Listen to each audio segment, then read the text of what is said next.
Janagama RTC depot ఎదుట కండక్టర్లు ఆందోళనకు దిగారు. అకారణంగా కండక్టర్ శంకర్ ను సస్పెండ్ చేశారంటూ విధులను బహిష్కరించారు. కండక్టర్ల నిరసనలతో ఆర్టీసీ బస్సులన్నీ డిపోకే పరిమితమయ్యాయి. ఎలాంటి విచారణ చేయకుండా సస్పెండ్ చేయడంపై మండిపడ్డారు. జనగామ బస్సులోకి ఓ గర్భిణి బస్ ఎక్కింది. అప్పటికే బస్సు నిండిపోయి ఉండడంతో గర్భిణికి సీటు ఇవ్వాలని ఓ మహిళా ప్రయాణికురాలని కండక్టర్ శంకర్ కోరాడు. కానీ అందుకు ఆ మహిళా ప్రయాణికురాలు నిరాకరించింది. దీంతో కండక్టర్ కు మహిళా ప్రయాణికురాలికి మధ్య గొడవ జరిగింది. ఈ క్రమంలో మహిళా ప్రయాణికురాలు మధ్యలోనే దిగిపోయింది. మధ్యలోనే బస్సు దిగిన ఆ ప్రయాణికురాలు వెంటనే ఆర్టీసీ అధికారులకు ట్విట్టర్ ఎక్స్ వేదికగా ఫిర్యాదు చేసింది. దీనిపై జనగామ డిపో మేనేజర్ స్వాతి స్పందించారు.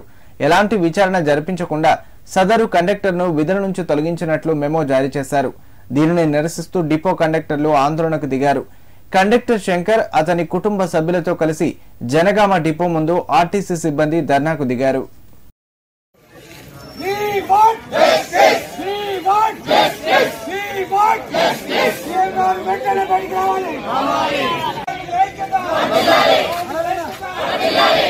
వెంటనే